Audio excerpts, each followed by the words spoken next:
Да, знам. И јас мислев на друга тема ќе зборам денес, ама е пошто 90% луѓето што го гледа и идолот му личеше како вау, организирано, баве шоу, безпрекорно. И не дека не беше, да се разбериме, то сето тој изгледаше на телевизија за мера, што беше голема организација беше. Ама не е дека беше далеко беше од безпрекорно позади. И сега пошто начнавме муавет сите ги интересира. Или што би рекли инфлуенсерите популарно, на ваше барање. Од илјадници луѓе, двајца, тројца ќе му речат нешто, ќе на ваше барање. Кое е ваше барање? Не знам, али добро, на моје нека. Секако овој период негде заврши приказната со идолот 2011 година. Таман уште тројде поправиме муавет и после ќе спаковаме и ја пуштиме таму во историјата негде нека си стои на ју. А пред да го спаковаме прво ојме со шпица.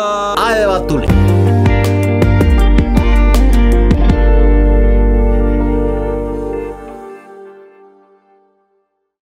Тока стигнавме минати опад. Да. Значи ги поминавме тие мини концерти и чуда и од 20 останавме 13 души. И тука ни рекоа пакујте парталите, ве носиме в хотел. И имаше луѓе што се буне, имаше луѓе што не. Ти како студент вака дојден од друг град си викаш топ, хотел не се буниме. Ти што деш муш ќе те пуштат па во некој студентски, не можеш да знаеш. Вака барем хотел каков е таков, чим не се бара кирија не е проблем. И влеговме во тој хотел, се сместивме цимери овај со онај со овај и ти велат утре савајле во 7 сати да сте спремни сите. И ти си викаш што ќе правиме во 7 сато савајле, знаеш кога е првиот гала концерт? Браво, си викаш, мора ќе почнеме одма со спремање то. Уживај батуле. Ти си така ќе седиш во тој хотел муфте? Не бе бате, какво муфте, какви бакрач. Има си снимаш рекламчиња дур те држат носете и кога не те држат, пак ќе продолжиш да си снимаш. Да не претерам, мастери станавме за реклами бе брат. Како врвеше шоуто до при крајот таму штанцавме по 5-6 реклами дено. Вие не сте свесни колку треба за една реклама се сними и дека некојаш се глави по 3-4 дена или по недела дена за тие 10 секунди 20 ќе ги излезат на телевизија. Ние по 5-6 дено ги рендавме брат. Само нека врти парата таму кај други луѓе. Ние шо има везе ве, ќе посеиме тука во сопчето и молим лепо. Амам пати. Добро, сајде, не е безич да не правиме така. Јас на пример си добив перниче. Перниче бе брат, што му плаќаш. Уште некој перниче, мајче, нешто таму капче. Што треба покеме сваќа? Ко предизбор. Чакмак, тетрадче, нешто, ти се најди низ дома. Таси и нема везе. И зашо се деша? Ко што рековме минатата емисија. Одиш ти прав коса, те шминкат те средва, те облеква, одиш снимаш реклама, те враќат пак назад, одново, коса шминкалишта, а снимаш реклама бату. И сега ти велат ќојме да јадим, ти си вели ќути ќе одмориме, не одмарате бату, ли кај што ќе јадите треба снимите рекламче, ти што си мислиш јадењето така се дава? Абе, аман пати бе, нема проблем ме сваќа. Ојте неколку души снимате таму, другите си јадат, си уживат, таман ќе седниш нама, вака ќе боцниш со вилушката таман да касниш, ти вели станвајте, ајде побрзо мораме да одиме, имаме работа. Абе чекај да го касна овој стек, го гледам од преге лиги ми течат. Ајде ќе јадиш после, ајде станвај, земи го со тебе, нека ти го спакуваат, ајде одим. И сите одат си прат муавет на јадење, ти земаш, јадиш, одиш, седнуваш во комбето, се мрсиш, ти капи све на тебе. И кај стигнувате, па од почеток. Коса шминка, алишта рекламче. Море си велиш јас ова за пари да го правиш. Киеш пара ќе свртев до сега. Али добро, еве, добиваш внимание, вниманието со пари не се купува. Така. И сега ако гледаш така просто на работите, ако гледаш од парична страна, кој размислиш дека стотици спонзори плаќале за вие да ги рекламирате тука, дури да се работело за некои најсмешни суми, па се огромни суми во прашање. И тоа е факт. А по друга страна добиваш една платформа што технички вие поможувате да се изгради, ама добро. Битно добиваш платформа некаква од која можеш да научиш многу и да градиш многу понатам. И си велиш ќути батуле, ајде ќе снимаме, ќе тераме, само нека биди работа. И за проблемот е кога ќе речиш ќути ќе снимаме, ќе тераме, тој ќути го сваќат буквално луѓето и малце така. Колку поќе ќутиш, поќе ќе работиш, ама нема врска. Ај, битна се работи. Џабе работи, џабе не седи, како викат стари. Са до душа да бидиме реални. Ништо то немаше биди напорно и немаше биди така, ако беше се во ред со ситуација. Не знам дали се сеќавате, тогаш ама имаше некои преписки, некои расправи, чуда со телевизијата, политички некои ствари. Да ви кажам искрено, јас не се сеќавам што беше точно, пошто јас со политика малце сум тах. Битно многу луѓе од телевизијата, вклучувајќи газди, чуда беа затворени, се дешаваја хаос и чуда, до толку што мислам дека идолот беше единственото нешто што дишеше живот во таа телевизијата во тој момент. Добро, идолот и лисијата паѓаат, ама нема врска. И кој размислиш дека во такви услови се деси ен таков голем проект, стварно е за пофалба муабето, нема збор. И ќе беше многу полесно и за нас, и за нив, и за сите ако се функционираше како што треба, ама ете така беше што беше. Животот ти ги дели картите, ти мораш да ги играш, тоа е. И добро, снимаш реклами, и иди четврток да речиме, доснимаш дента и вечерта ојте да пробвате песни да одбирате. И велат првата гала вечер ќе биде во чест на Тоше Проевски. Како што и треба да биде. И ти си викаш супер, барем од тоа што има песни го сакаш, преубави песни има за пеење. И ојте да одбирате песни, ти му велиш јас сакам да пеам Громови на душа. Не може. Како бе не може? Не може Громови на душа ќе пеј тој и тој. Добро, тоаш да пеам Тајно моја. Не може. Тајно моја ја чуваме за тој и тој. Добро. И си редиш песни така, си редиш и сваѓаш дека уствари ти немаш некој избор реално. И на крају викаш добро јас што да пеам. Дај да направиме нешто од поновите негови тога. На пример Боже чувај од зло. И за тука имаш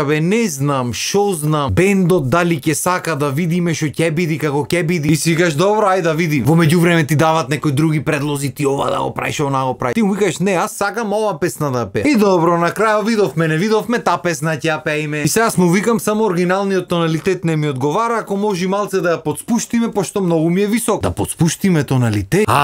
Мислам да спуштиш тоналитет за музичар е ништо. Добро, има одредени инструменти кај што менва кој тоналитет како ќе биде. Ама во основните инструменти што се свират по бендој не менва. Ама не, тука ќе изгуби музиката, ќе изгуби. Ништо нема ништо да изгуби. Арно, ама ете тоа. Некои луѓе едноставно си имат зацртано дека некои тоналитети мора да бидат, а некои не сме да бидат. Не знам зошто. И ќе ту бедва. Ама не, поубо лежи вака ако се развикаш горе, ако ова она. Мора се развиквам секој ден, снимаме, збораме секој ден, правиме 300 глупости, не можеш, разбираш. Јас разбирам дека една песна пеам вечерва, ама се захтевни песни. И ти како сагаш сврти на крајот пак ќе ти биде некој повисок тоналитет, па ти думај му се дали ќе стигнеш висините или не и како ќе ги испеш и така натаму. И на почеток то ти е чудно, пошто си музичар и пошто знаеш дека ако не можеме од тука ќе фатиме од тука песната, не е страшно. Ама со тек на време сваќаш дека не е само музиката во муабет. Тука има многу други фактори што влијат на тоа што ти ќе пееш и од кај ќе го пееш и како ќе се представи. Пошто како што е нормално, на некој му тргнува работата побрзо, на некој му тргнува побавно, ама на сите ни тргнува некако, така. Сите сме во тоа заедно и баш си се дружевме луѓето што бевме дел од приказна. Арно, ама за да има тензија, луѓето сакаат сите да видиме тука некаде за да се дешава нешто цело време, ме сваѓа. И тука влегваш во играта виша сила што ја викам, не можеш оваа песна да ја пееш. Еден ти вели оти бендот неки да свири или не може да свири, одиш го прашваш бендот и вели нема врска, никој не ни спомна песната. Друг ти вели не можеш ова да облечиш, треба да облечиш она, трет ти вели не знам шо и така. А па за алиште за такви работи ич муавет да не правиме.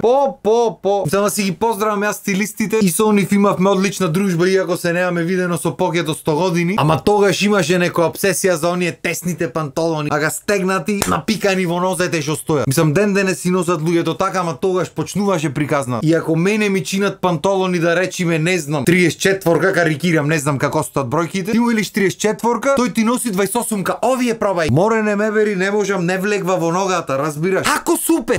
И го клаваш вака распетлано, стегнато со каиш и со чуда само за да стои тесно на ногата. Не знам оти, ама никогаш сум некел такви стегнати напикани работи, ама добро е. Секој со среќа. Мислам дечките одлична работа си завршија, нема збор. Ден денес сите си работат како стилисти, а има некои работи што едноставно мене не ми прат ке. Оти јас сум тој што ќе треба да излези на сцена таму и не ќе можам да одам пошто вака ми се залепени нозете во тие малите панталони. Може да сакам шпага да немам шпага да направам, може да сакам нешто да направам панталонат. И ти сакал или некил ќе стоиш стегнат батуле, тоа е. Уште колку муавет има на тема. Ма немаме толку време. Сега имаме време да направиме малце од Боже чувај од зло. За со песна да ве испратам вака, да ви ја почнам неделата со песна. Па здравие, наредна епизода ќе ги доправиме муабетите, ќе иманиме другите песни, ќе видим. Битно ви останете ми со здравие, имајте одлична недела и Господ нека ве чува од зло. Боже, не ми треба ништо друго, дур сум жив под ова небо, топла постела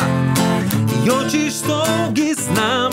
Боже, ангели од небо прати, да нема да се врати, чувај ја од зло, да нема никој сој, нема никој сој. Боже, чувај ја од зло. Боже, чувај ги сите од зло. Парарара.